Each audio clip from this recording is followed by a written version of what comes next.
አይዞሽ እንዴ ወይኔ ጉዴ ቦርሳሽ ላይ እንኪ እኮ ክፍል ባስቆጠር አይደለም ማይ ብለሽሽ ቆይ ለምን አትተኝም አንቺ ግን አሁን ናታን ካንቺ ጋር እንዴ በቃ እኔን ፍቺኝ እንዴ ከኔ ጋር አይደለም ከኔ ጋር ቢሆንስ ልቧንቺ ጋር ነው ያለው እና አውጥቼ ልስጥሽ ሰምኛለሽ ናታን የኔ መሆን የሚችለው ሁለታችሁ የሚበለቃሽ ትወጡ ነው አቢጌል እኔ ራሴን ወክዬ ነው የምናገረው በቃ ከዚህ ቤት አልወጣም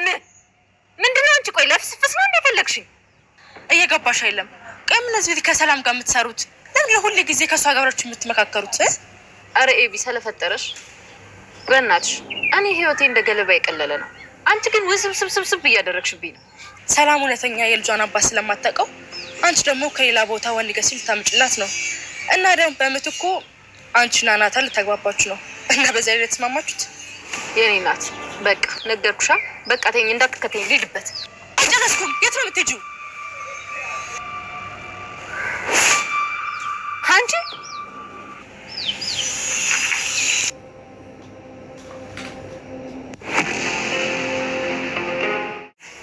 ይኸውልሽ ኤቢ ፍቅር እንደዚህ እኮ አያደርግም ዳጣ ከመምጣቷ በፊት እንደዚህ ሆነሽ እኮ አታውቂም ስለዚህ ፍቅር ነው ወይስ እልህ ነው የሚለውን ነገር ራስሽ መርምሪ አይዞሽ ይሄን ነገር ደግሞ ለእነማዬ አላሳያችሁ ስለዚህ በቃ ሂጂ ደህና ደሪ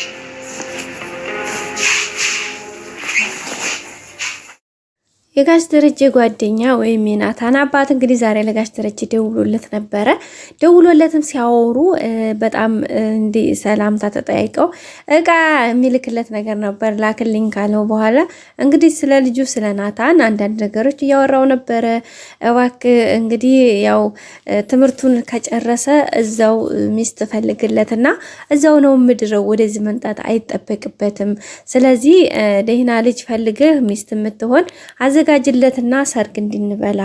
እያለው ነበረ እንግዲህ ጋሽ ደረጀም ደግሞ ይሻል ብለህ ነው እሺ እንግዲያውስ ካልክ ደግሞ እና ያለን የዛሬ ልጆች ሚስት ተፈልጎላቸው ያገቡ ብለህ ነው ራሳቸው ናቸው እንጂ የሚያመጡት እሱን እንግዲህ ትምህርቱን ይጨርስና እናየዋለን እያለው ነበረ አይ ቢሆንም ፈልግለት አንተም እያለው ነበር ማለት ነው ብዙ ነገሮች ግን ከተጨዋወቱ በኋላ እንግዲህ ያረ ወይዘሮ ማርቲም ልጅና ልጅ ናቸው እንትን የሚሉት እንጂ እኔም ይችኑ የኔ ልጅ ድሬ እዚሁ አስቀምጠዋለሁኝ እያለች ነው ማርቲ መባክ እየፎከረችለት ነው ልጅህን እያለችው ነበረ እና ይሆን ብለህ ነው ወይ እያለው አይ ልጅና ልጅ ናቸው ዋናው ቁም ነገሩ ብሎ ነው እንግዲህ ጋሽ ደረጀ የቋጨው ምክንያቱም እንግዲህ እና ጋሽ ደረጀ ምን እያለው ነበረ ለጋሽ ደረጀ የናታን አባት እንግዲህ ወይም አቶ ሲሳይ እንግዲህ ያኔ በቃ ጥሩ ልጅ አንተ መርጠህለት እንግዲህ የልጅ ነገር እኮ በራሱ ምርጫ ከሆነ ስተት ሊሰራ ይችላል ሲለው ነበር ጋሽ ደረጀ ምን ያለ ነበር እንዴ ናታን እኮ ልጅ አይደለም ትልቅ ሰው ሆኖ ነው አስተሳሰቡ እኮ በጣም የትልቅ ሰው ነው እንጂ እንደዚህ ህፃን ወይም ትንሽ ልጅ አይደለም እያለው ነበር ጋሽ ደረጀ እንግዲህ አቶ ሲሳይም እሺ ካልክ ምን ይባላል እና እንደዚህ ቀውላክልኝ አመሰግናለሁ ብሎ ነው እንግዲህ የተለያዩት ማለት ነው ጋሽ ደረጀ ይሄንን ያወራውን ወሬ ቀጥታ ሄዶ ለወይዘሮ ማርታ ዛሬ እኮ ሲሳይ ደውሎልኝ እንደዚህ እያወራን ነበር ብሎ የተወሰነ ወሬዎቹን እያወራት እያለ እኔ እንደውም ናታንን እንደዛው እንድትድሩልኝ ብሎ አለ እናንተ ምን አልከው ስትለው እኔማ እንግዲህ ልጅ እሱ እኛ ስለለመንለት ሳይሆን እሱ ልጁ በራሱ ፈቃድ ነው እንጂ የሚሆነው ይወድዳትና አምጥቶ ያገባል እንጂ ብዬ አልኩት ሲላት እንግዲህ ወይዘሮ ማርታ ክፍት ነበር ያላት ምክንያቱም ወይዘሮ ማርታ እንግዲህ ከልጇ ጋር እንትን እንዲሉ ክፍት ፈልጋለችና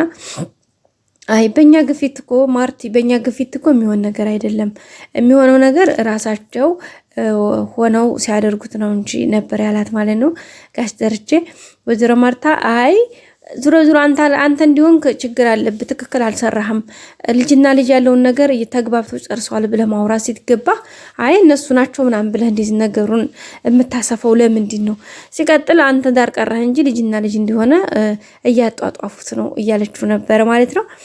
ጋሽ ደረጀም እንግዲህ ከሆነ ይሁን እሱ የራሳቸው ፍላጎት ነው እንጂ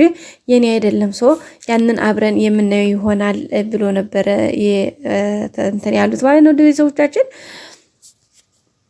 ሌላው እንግዲህ እናትየዋም ወይዘሮ ማርታ እንደምታውቁት ኤቢና ናታን እንዲግባቡ በጣም ፍላጎቷ ነው። ግን ኤቢ በቃ ምኑንም አታውቅም ማለት የሆነ የልክ የደራ ለሰዎችን መሰናክል ለመሆን እንጂ አሁን እኮ ናታን እኮ ወደው አይደለም በነገራችን ላይ ግን በቃ ስለምትናደር ስለምትቀና የቅናት መንፈስ ስላለበት በተለይ ዳጣን የሆነ የበታችነት ስሜት ስለሚሰማት ዳጣን በቃ ከዚህ ግዲ ማጥፋት ናታን ጥሩ የሆነ በቃ አለ አይደለ ለሰዎች ሰላም አለመስጠት ነው የምትፈልገው። በቃ ሰላማቸውን መንሳት መበጥበጥ። እንግዲህ ቤት ውስጥ ተመልከቱ። ኤቢ ማት በጠብጠው ማን አለ? ናታን በሉ ዳጣን በሉ ሰላምን በሉ ወይዘሮ ማርታን በቃ እንግዲህ በማይታሰበው ሁሉ እንግዲህ ያሰበች አይታችኋን። በባለፈው እንግዲህ ዳጣማ አባዬ ወይ ልጁ ሆና ነው እንጂ ባልሆነ ነገር ሊያመጣት አይችልም ብላ እንግዲህ ዲኤንኤ እስከ ማስመርመር ድረስ ብር ተዛም ተዝለቅ ማለቅማ ዲኤንኤ ራሱ ያስመረመረችው እሷ ነች። ግን ደግሞ ፈጣሪ የባብን እግሩ ልቡን አይቶ እግሩ ነሳው እንደሚባለው እሷንም የውስጧን ተንኮል አይቶ ፈጣሪ በስተት እንድትፈጠር አደረገባት። እሱ ምንድነው ጸጉሬ ዳጣ ጸጉር መስራት ስትወስድ የሰላምን ጸጉር ነበር ወሰደች ታውቃላችሁ። እና ያንን ጸጉር ይዛ ሄዳ ነው እንግዲህ ያሰራችውና ዲኤንኤው ደስ በሚለው ፌል ሳደርግ በቃ በጣም ነበረ እንግዲህ ወይዘሮ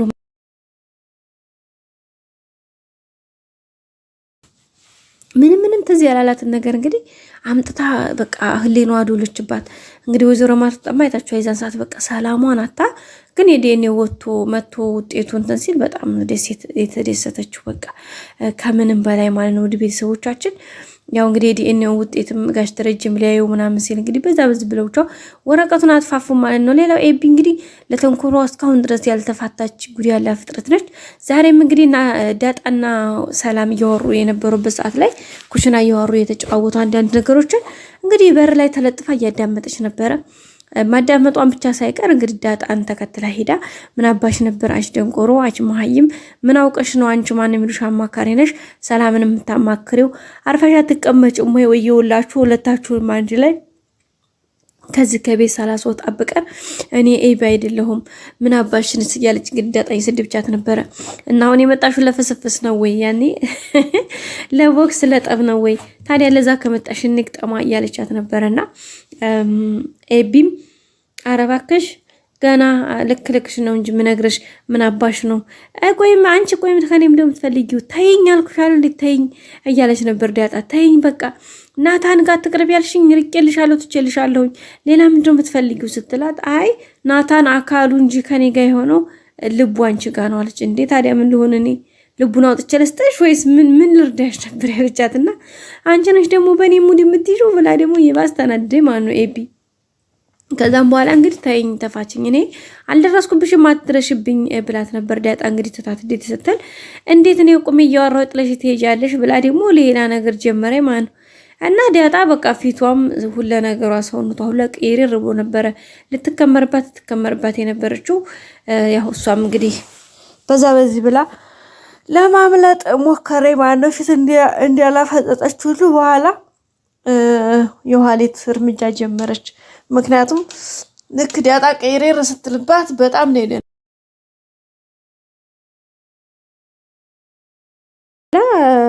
ልክ ፍጥጥ ብላ ስትመጣባት ደነገጠኝ ማለት ነው ቤተሰቦቻችን። እና እንዴ ዳጣን የምትችይበት ወዲነት ማይብሎች ጥሩ ነው። ሌላው ናታን እንግዲህ ከዳጣ በጣም የሌለ ፍቅር ገብቶለታል። እንግዲህ ሽቅብ ቁልቁል እያለ ነው በቃ የሚያረገው ሁሉ ጠፍቶበታል። በዛ ላይ ዳጣ ብዙ እየቀረበችው አይደለም። ያው እንግዲህ ለሰላም ነው ያለውን ነገር እሱ ሐሳቡን ሼር የሚያደርገው። ሰላምም እንግዲህ ዳጣን ይሄ ልጅ አትራቂው በጣም ነው የሚወድሽ ይሄን ቻንስሽን ተጠቀሚበት በኋላ እንዲያልፍሽ እያለቻት እየጀናጀነቻት ነው። ምክንያቱም ያው ናታን ስለነገራት ሁለተኛ ደግሞ ሰላም በቃ ፈቃዷ ነው ዳጣና ናታን ባንድ ላይ ቢሆኑ ማለት ነው። ኤቢ ጋር ስለሆኑ እኮ እንዳረብሻቸው ብዬ ነው ስትላት ሰላም ከናታንና ኤቢ በፍጹም አንድ ላይ ሊሆኑ አይችሉም ስለዚህ አትለዩ እያለቻት ነበር። በቀጣይ ክፍል እንገናኝ።